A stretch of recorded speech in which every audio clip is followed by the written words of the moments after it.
welcome to the deep dive. Yeah. This past week in the NBA was it was one of those weeks that reminds you why you watch. We saw some truly extreme stuff. Oh, absolutely. We're talking individual mastery on a whole other level, career records being completely shattered. Right, and then you have young guys putting up historic numbers, getting into these, super elite clubs with legends. And that's before we even get to the drama. The trade talk, the on-court stuff, it's just nonstop entertainment. Exactly. So if you've just seen the headlines, this deep dive is your shortcut. We're going to get you totally up to speed on the moments that are really defining the league right now. Yeah, we're not just reading box scores. We're digging into game recaps. We're looking at what the insiders are reporting to give you the why behind it all, the context, the implications, all of it. So that's our mission today. We're going to unpack some unprecedented individual brilliance. I'm talking a superstar's career-high explosion and a wild 20-10 game. And then we'll get into the messier stuff. We're going to dissect the fallout from a couple of suspensions. And then the big one. We're going deep on the trade buzz around one of the league's flashiest and, let's be honest, most financially complicated guards. Yep. We'll start with Kawhi Leonard's masterpiece and what that means for the Clippers' big resurgence. Then we pivot to Scottie Barnes joining some truly MVP-level company. From there, we'll look at that scuffle between Jose Alvarado and Mark Williams and how that on-court frustration really connects to much bigger team failures. And we'll wrap with the question everyone's asking, is this finally the year the Atlanta Hawks trade Trae Young? The financial reality behind that is fascinating. Let's dive in. Okay, so let's start with Kawhi Leonard. I really want to frame this performance because Kawhi, he's known for being a killer, right? He's methodical, he's quiet, but he's not really known for these huge offensive eruptions. Not at all. That's not his brand. And yet, there he was, leading the Clippers to a 112-99 win over Detroit with a brand new career high, 55 points. So my question is, what does this 55-point night tell you about where he is physically right now that, his other 9 career 40-point games didn't? I think it tells you he's completely unburdened. And that fundamentally changes everything for the Clippers. You hit the key point. This is not a Kawhi thing to do. Right. We think of him, we think of two-way brilliance, efficiency, surgical precision. But before this game, he had only 9 40-point games in his entire career. That number's actually shocking when you hear it. It is. So to not just crack 50, but to land at 55. It shows a level of sustained, aggressive scoring we just rarely see from him. It's a difference between being healthy and being, aggressively healthy. That's a great way to put it. And it wasn't just the scoring, was it? The details of his dominance were what really stood out. Oh, for sure. I mean, you look deeper into the stats.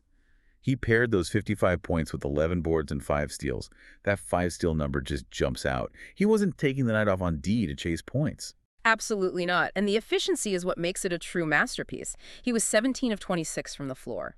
The volume is fantastic, but the percentage is just crazy. His true shooting was over 70%. For a guy taking 26 shots, that's insane. It's utterly insane. He was 5 of 10 from 3, so he's keeping the defense guessing.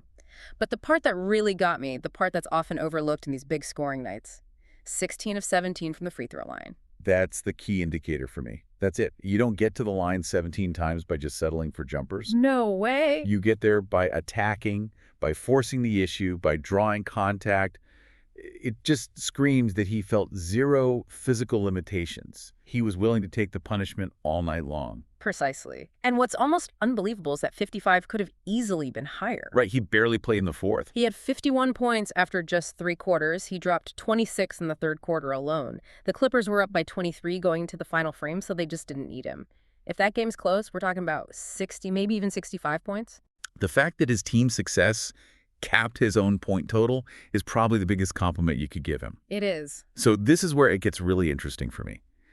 How do we connect this one night of individual brilliance to what's happening with the Clippers as a whole? Because this feels like a reflection of a real shift for the team. It's the perfect microcosm of their turnaround. In their last 5 games, the Clippers are 4-1. That's great, but it's the how that matters. The advanced number. The advanced numbers. Over that stretch, they have surged to the 7th best offense and the 7th best defense in the NBA. Wow. Both sides of the ball. Both sides. That's the mark of a real contender. That's what everyone thought this team could be, but we just hadn't seen it yet. It's a total season reset. Yeah. I mean, they started 6-21. It was a disaster. Yeah. Now they're sitting at 10-21. Yeah. That's still not a great record. But this 4-game winning streak has them just 2.5 games out of the play-in. For a team that looked completely lost, I mean, that's a profound change in just a couple weeks. It raises the question, right? Was that early slump a talent problem or a chemistry problem? And it's so clearly the latter. You don't put Harden, Kawhi, Paul George, and Westbrook on the floor and suddenly forget how to play basketball. Well, this brings up that old saying, talent always finds a way. But does it? I mean, we've seen super teams fail before. Why are these Clippers different? What was the inflection point? That's a critical distinction. Talent only finds a way if certain conditions are met. First, you need your top star healthy, which Kawhi clearly is now. Okay. And second, you need everyone to buy into their roles. What changed for the Clippers was James Harden. They completely re-architected his role. He's not the primary scorer anymore. Not even close. He's a pure, high-level playmaker. He's averaging double-digit assists and just deferring the scoring to Kawhi and PG. That sacrifice, or maybe just that clarity, unlocked everything. So Kawhi's efficiency isn't just about him. It's about the system finally being built around him and Harden taking on the mental load of organizing the offense. Exactly. It saves Kawhi's energy. He can focus on attacking, getting to the line 17 times, and still have the legs to be an elite defender for 35 minutes. It's all connected. And their schedule is just lining up perfectly for them to keep this momentum going. Oh, it's a massive opportunity. It's a long homestand, which is huge. They get the Kings on Tuesday. That's winnable. Very winnable. Then the Jazz on Thursday. The Jazz are playing better, but again, at home, you like your chances. Then the big one. The Celtics come to town. Who will be at the end of a long West Coast road trip. That's a classic trap game for Boston. A huge one. And then they host the Warriors, who are still trying to figure things out. This is their chance to really reset the narrative and say, forget that 6-21 start. We're a new team. Yeah. Before we move on, we should just briefly touch on the opponent that night. Yeah. It was the Pistons. Right. Not exactly the 89 Pistons. No. But Cade Cunningham actually had a decent game. 27 points, 9 assists. But he got into foul trouble really early. Yeah, 3 fouls in the first quarter, had to sit for like 10 minutes.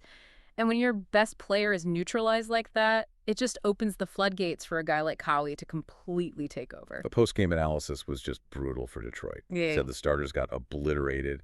Just highlights the defensive holes Kawhi is able to exploit all night. It does. A truly historic night, fueling what looks like a critical team turnaround. So we go from Kawhi's surgical scoring masterpiece to a totally different kind of brilliance. Scottie Barnes' all-around dominance in that Raptors overtime win against the Warriors. Yeah, if Kawhi showed us peak scoring, Barnes showed us peak versatility. That's the perfect way to phrase it. This wasn't just a good game. Scottie Barnes posted a stat line that was just, it was bonkers. 23 points, 25 rebounds, and 10 assists. 25 rebounds. Just let that sink in. For a player who is fundamentally a forward, that number is just wild. It's one of those stats that makes you stop and really reassess a player's ceiling. And it was historic for the franchise, too. This was the first ever 20-10 triple-double in Toronto Raptors history. Think about that. Think about the guys who have played for them. Vince, Bosh, DeRozan, Lowry. None of them ever did that. It instantly sets a new bar for the organization. And it goes beyond just the Raptors. He's now just the second active player to have a 20-25-10 game. The only other guy. Nikola Jokic. The 2-time MVP. I mean, when you're posting stat lines that only Jokic can match, you are on a whole different trajectory. The people who think Barnes can be an MVP-level player, this is their Exhibit A. And it wasn't just empty stats. The Raptors needed every single bit of it. They were down by 12 late in the fourth. Yeah, this was not a blowout. They had to claw their way back just to force overtime, and then they just blew the doors off the Warriors in OT 19-5. Yeah. It really shows how Barnes' effort just sustained them all game. And what's so fascinating is how this performance was tied to a role change.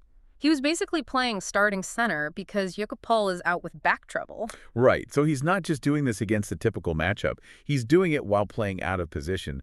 So how did he manage 25 boards against an NBA frontcourt? It's his motor, his anticipation, his weak side positioning. It was all just elite. He's listed at 6'7", but with his wingspan and IQ, he plays so much bigger. He wasn't just getting offensive boards. He was beating bigger guys to spots for defensive rebounds all night. And he was initiating offense too, right? He wasn't just a garbage man. Not at all. His playmaking from the middle of the floor was crucial. And in overtime, to seal the game, He drove right past their backup center, Quentin Post, for a huge bucket. That's poise. Yeah. He's playing at an all-defense level right now, and you can make a serious argument he's on the borderline of All-NBA for a team that's a 4 seed. That's a massive leap for him this year. We should also mention R.J. Barrett was back for that game after being out for a while. Yeah, which helps take some of the pressure off Barnes to have another creator out there. So on the other side of this, what about the Warriors? How do you blow a 12-point lead in the fourth? Well, it was their structural weakness, the weakness that Barnes just expertly exploited. They don't have a real physical center who can just clear the glass. So they're vulnerable to a player with a motor like Barnes. Exactly. They just offer zero resistance inside sometimes, and Barnes took full advantage. Which brings us to that amazing moment with Draymond Green. Corner 3, right? Yeah. Draymond hit 4 threes that night, but on that one, Barnes was supposed to be guarding him, and he just turned his back, dropped into the paint to get rebounding position, and let him shoot. And Draymond drilled it and had some words for him. Yeah. But strategically, I kind of loved it from Barnes. I loved it too. If I'm the coach, I am not mad at that decision. Yeah. Draymond is shooting, 34% from 3 this season? Nothing like that, yeah. Below league average. So you're playing the percentages. You are daring him to beat you because you'd rather have the defensive rebound position than a hard closeout on a 34% shooter. Right. The math says letting him take that shot is a better outcome over the long run. It is. Even though he made that one, it was the right basketball decision. It shows Scottie Barnes' basketball IQ is just off the charts. He knows his team needs the board more than they need to contest that specific shot. A truly, truly unique performance. Okay, let's shift gears now. From those incredible highs to the, let's say, the more heated moments on the court. The NBA handed down some suspensions after a fight in the Suns-Pelicans game. Yeah, this wasn't just some minor shoving match. This was a real physical escalation. So the league came down pretty quickly. 2 games for the Pelicans' Jose Alvarado and 1 game for the Suns' big man Mark Williams. And honestly, they had no choice. It was all caught on camera, punches thrown. You just can't have that. Let's just run through the sequence because it happened so fast. It starts with Williams setting a pick on Alvarado. A physical pick. Alvarado takes exception, gives him a push, and gets called for the foul. Standard stuff. But then, and this is the key part, Alvarado doesn't let it go. He complains to the ref, and then he doubles back to confront Williams again. Yep. That's the point of no return. Williams responds to that by pushing him in the back, and then it's on. They come together, elbows, punches, both ejected immediately. The Suns coach, Jordan Ott, he kind of chalked it up to fatigue, said it was the second night of a back-to-back and that something always tends to happen. And look, I get that. Fatigue is real, tempers are short. But I think this incident, especially with the Pelicans, symbolizes something way deeper than just being tired. Okay, so what is it symbolizing for these two teams? Because they're on completely different tracks right now. Totally different. The Suns are one of the league's best stories. Everyone thought they'd fall off after trading Durant and Beal. Right. But they're 18-13, playing great, cohesive basketball. They have positive momentum. So for them, Williams is fighting to protect a lead, to keep a good thing going. The Pelicans, on the other hand. The Pelicans are a case study in frustration boiling over. They're 8-25. They just lost 3 straight. And the worst part, they don't even own their 2026 first-round pick. Oof. That is brutal. So there's no reward for being bad. None. It's the most toxic environment in sports. You're losing, and you have zero incentive to lose. The frustration must be immense for a guy like Alvarado, who plays so hard every single night. And then you have to add the whole Zion Williamson situation on top of it all. Which is maybe the biggest source of the frustration. Their franchise cornerstone is coming off the bench. The official line is they're limiting his minutes because of his injury history, right? And giving younger guys a bigger role. Which is, a polite way of saying they're prioritizing development over winning. But the optics are just terrible. It feels wrong to have a player of his caliber coming off the bench. And the insider reports are all saying the same thing. They're calling it a precursor to an inevitable divorce between Zion and the Pelicans. Wow. The organization sees him as this fragile financial asset they have to preserve, maybe for a future trade, while he just wants to compete. That creates a huge rift in the locker room. So when you combine all of that, the bad record, no draft pick, the weird Zion situation, a scuffle like this feels less like a random event. And more like a pressure valve releasing for a team that's just fundamentally unraveling. Alvarado's reaction is an outward sign of all that internal turmoil. It's a perfect illustration of how a team's trajectory just dictates everything. For the Suns, it's a blip. For the Pelicans, it's a symptom of a much bigger disease. All right, let's dive into the trade market now, because things are really starting to heat up, and the biggest story right now is brewing in Atlanta. A massive one. The belief league-wide is that the Hawks are more open to trading Trae Young than they've ever been. Which is a huge shift. I mean, a year ago, he was the untouchable face of the franchise. Yeah, but a combination of disappointment on the court and some serious long-term financial pressure has changed the conversation entirely. And the rumors are linking them to Maverick star Anthony Davis. So the Hawks are very intrigued by a potential trade for AD. But this is where it gets incredibly complicated, and you really need to understand the conflicting reports. It's a total mess of financial mechanics and different team philosophies. You have two highly respected insiders telling two completely different stories about Trae's involvement. Okay, so let's start with report one. This is from Mark Stein. What's his take? Stein is saying it's hard to imagine the Hawks trading for Anthony Davis without also trading Trae Young away. And it's all because of the new CBA and their payroll. So what's the specific financial landmine they're trying to avoid? It's Trae's contract. He has a $49 million player option for the 2026-27 season. Okay. If the Hawks bring in AD's max contract without moving Trae, they risk having two guys eating up nearly $100 million in cap space a few years from now. That would put them deep into the second apron luxury tax. Which, under the new rules, is basically NBA jail. You lose picks, you lose trade flexibility. It's a death sentence for roster building. So Stein's logic is the Hawks have to move Trae if they bring in another superstar. It's a financial necessity. Okay, so that makes sense. But then you have report two from Chris Haynes, which says the complete opposite. The complete opposite. Haynes says a trade for Davis would not involve Trae Young. And his reasoning is from the Mavericks' perspective. They're not interested in Trae. Apparently not. They're reportedly looking for expiring contracts to clear future cap space, draft picks, and young players like Zachary Resacker. Trae Young, at 27 with that massive contract, is the opposite of what they want. So you've got a huge conflict.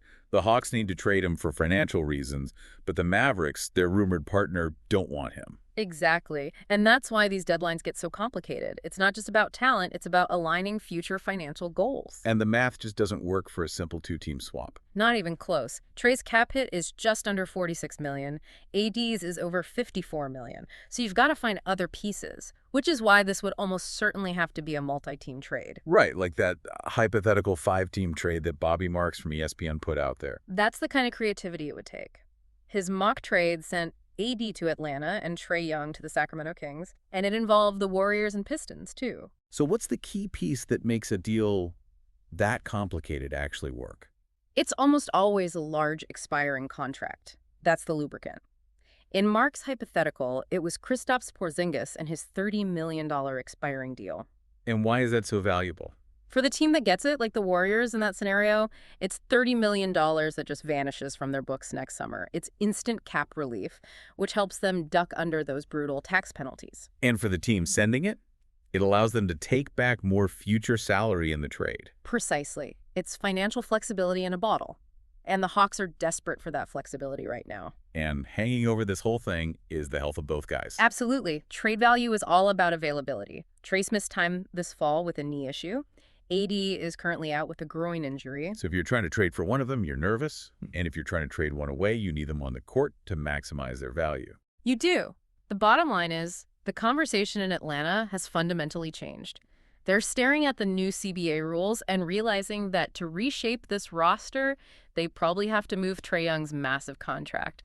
The clock is ticking towards that February 5th deadline. We've really covered a ton of ground today. From, these incredible individual records being broken to all the drama off the court. Yeah, a lot to unpack. To recap the big stuff, we saw Kawhi's historic 55-point night, which really signaled a legitimate turnaround for the Clippers, thanks to Harden finding his role as a playmaker. And then Scottie Barnes with that 20-25-10 game. He basically entered the Jokic club, cementing himself as one of the most versatile young guys in the entire league. Then we looked at that Suns-Pelicans scuffle, where the suspensions for Alvarado and Williams really just expose all the frustration brewing in New Orleans, especially with that whole confusing Zion situation. And we wrapped with the Hawks and Trae Young, where the new CBA and the fear of the luxury tax are forcing them to consider a franchise-altering trade. So what does it all mean for you, the fan watching all this? I think what we saw this week is that individual genius, a 55-point night, a 20-25-10 game, can temporarily mask a lot of problems. But only temporarily. Right. At the end of the day, the underlying team situation, whether it's the Pelicans' terrible draft situation or the Hawks' payroll concerns, that's what always dictates the bigger story. Individual brilliance is amazing, but organizational context eventually wins out. So here's a final thought for you to chew on. Considering this growing belief that the Hawks are ready to move on from Trae Young, who is a proven, if flawed, superstar, which player on a non-contending team do you think has the highest trade value right now? But here's the catch. You have to factor in their contract, their age, and their fit. Who's the player that gives you maximum value without also giving you a crippling financial risk down the line? And that is a great question, especially with the new CBA in mind. It forces you to think like a GM, balancing talent with the bottom line. Something to think about as that deadline gets closer. Thank you for joining us for this deep dive into all the latest action. We'll catch you on the next one.